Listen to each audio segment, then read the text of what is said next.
I just was one of those nature kids. You know, I was born with this passion. You know, I'd gotten out of college.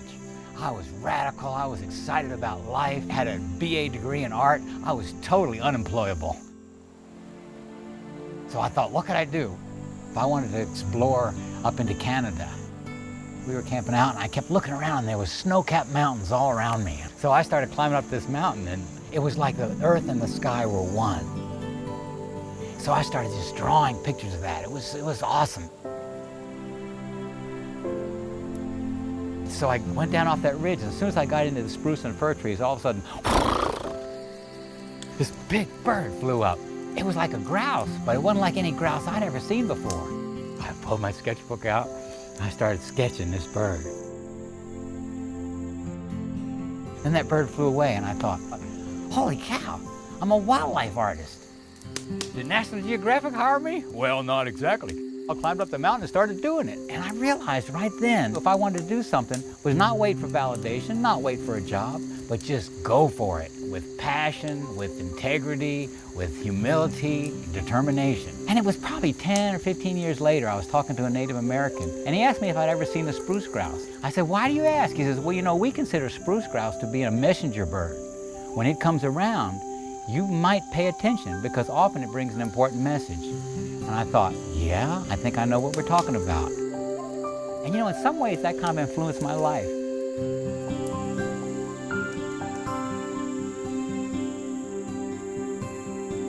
I've been living in western North Carolina for probably the last 30 years.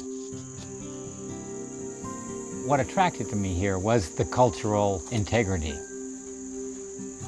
Basically, many people who have a deep relationship with the land.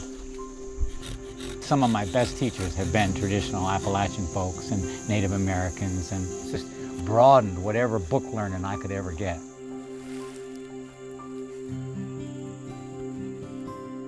And there was this story about the old timers sitting around the store, you know, up on one of these back roads over here, sitting around the store saying, yep, saw old Zeke, he is out there plowing with his mule. Yep, had his hippie with him. I think I know who they're talking about. Because I certainly have spent my time following the footprints of wise old timers, you know. Our drinking water, we only drink a gallon or two a day, and there's a little spring that's a little bit below the house, so we just go and fetch it. In some ways, that's sort of a pleasant routine. There you go, fresh, mature spring water right out of the mountain. We have running water to the house, but it's creek water. And well, the creek does have a little waterfall.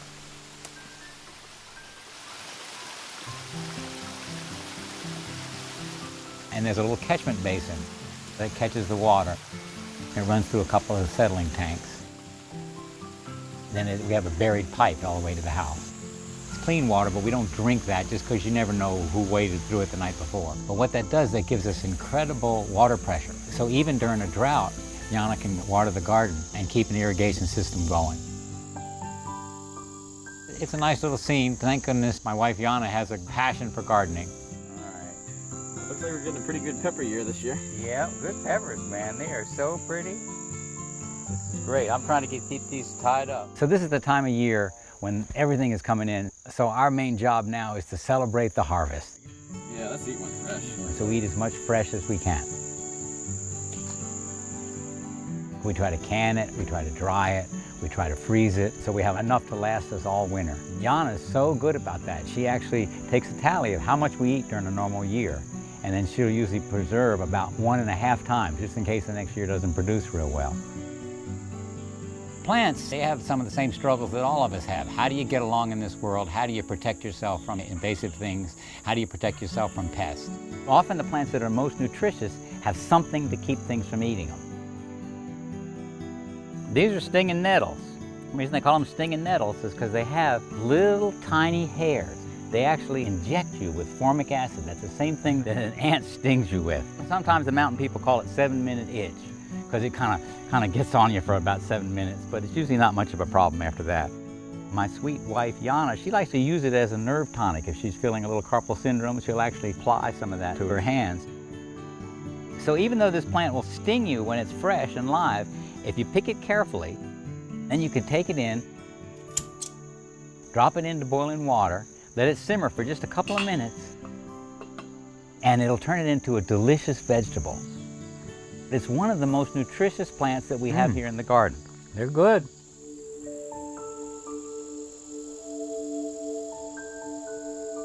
We're all part of this miracle of creation, and sometimes I think that my desire to know about all these creatures is part of wanting to know myself.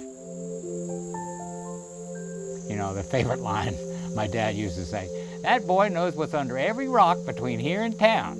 And I still turn over rocks, and you know, I'm still looking for critters, but I'm also looking for the stories that connect those critters, the stories that connect those critters to us. And so I guess part of my passion has been trying to find more points of contact.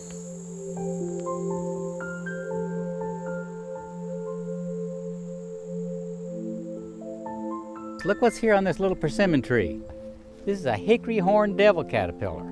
This is one of our most amazing caterpillars. And look at the horns on this little devil. They're absolutely harmless, but they are probably one of our most extraordinary caterpillars. And this one's only about half grown. When they're full grown, they're almost 6 inches long. What a critter. It'll turn into a great big moth. My friend Scott Gooch always says, everything's got its weak point, its vulnerable points. You grab the crab from behind and you can hold it safely. You hold the rattlesnake behind his head, you can hold it safely. Hold a possum by the tail, you can hold it safely. Yeah, look at this rascal. Ain't she a beauty? Let's see. Yep, she. You know how I can tell? Look at that, she's got a pouch. Our only marsupial in North America has a pouch like a kangaroo. And look at this. Very few creatures in the world that have opposable thumbs. Humans and possums. You know, humans, we've used our opposable thumbs to build great civilizations. Possums, they've been using theirs just to hold on, and they have been holding on for a long time. The first little mammals that showed up after the age of dinosaurs were almost identical to our modern possums. We maybe let you get back home. Come on, take care there, little gal. You know, sometimes people say, oh, I can't stand those old possums. Some scientists did some stomach analysis studies, and they found out that in some areas, half of their diet is copperheads. I mean, you like copperheads? Oh, look at this beauty. Oh my. This is a black rat snake. Sometimes people in Carolina, they call these king snakes. These are kind of the arboreal snakes. They really like to climb around. They're the ones that you'll find sometimes in your attic or in your barn. Well, they call them rat snakes because they love rats. Oh, what a beauty. You know, people say snakes are aggressive. They're very rarely aggressive. They're defensive sometimes. And sometimes they get really scared and they'll bite at you, and he'll get his freedom here soon enough. All right, now we're going to do the old snake charmer trick.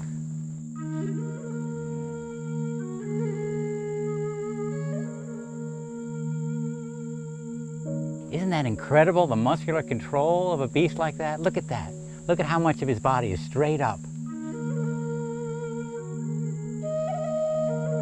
Looks like it's been well fed, which is of course good news, because with all the voles and things in our garden, we are so glad to have a few of these big fat snakes around.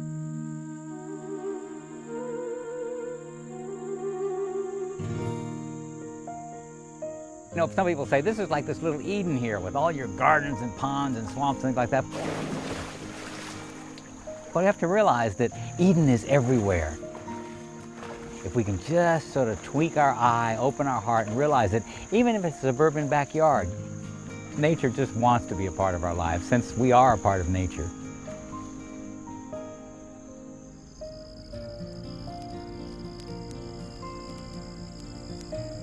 Such an honor that people actually want to hear what I have to say, and I'm just so lucky that people think that's the value. Well, you know, we all tell stories. When I ask you what you did today, you're basically composing a narrative. That's how we make sense of our lives. There was the story about the African tribe, and some missionaries brought them over a TV. For the first couple of weeks, the whole village all gathered together, and they just watched that TV. And they watched that thing. And then after about a couple of weeks, they started going back to the village storyteller. This is a Taoist story from Asia, about the guy that was chased by the tiger. And they asked him, they said, doesn't the TV know more stories than your storyteller? And they said, yeah, it does, but the storyteller knows us. He was running for all he was worth. There was no tree he could climb. It was either the tiger or the cliff. He chose the cliff. He jumped off of that cliff, and as luck would have it, he caught that vine. And he was hanging on that vine, and he looked up and he saw that tiger looking over the edge of that cliff. And he thought, oh, I'm safe from that tiger. All I have to do is lower myself down this vine. He looked down below. There was another tiger pacing back and forth. He was trying to figure out what to do, and he noticed the vine was just up out of his reach, stretched tight over a little rock ledge. And up on that ledge, it's just up out of his reach, he saw some movement. There was a little mouse up there, a little light-colored mouse. That mouse was as light as the day. That little mouse came up, started nibbling on that vine. And that little mouse went in, and another mouse came out, a little dark mouse, dark as the night. That little dark mouse started chewing on that vine kept getting thinner. That little dark mouse went in, and the light mouse came out. Dark mouse went in, and they kept taking turns, the light and the dark, and the light and the dark. And the vine kept getting thinner and thinner, and he was trying to think, what do I do now? And he looked, and growing out of that cliff was a strawberry, a perfectly ripe strawberry. He reached out, he grabbed that strawberry, and he ate that strawberry. And he enjoyed that strawberry, and he gave thanks. And the Taoists say that's the end of that story.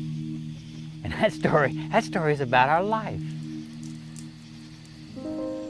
About how we're just hanging by that little thread of life, and the main thing we can be doing while that thread gets thinner as the day and the night pass is enjoy our strawberries and give thanks.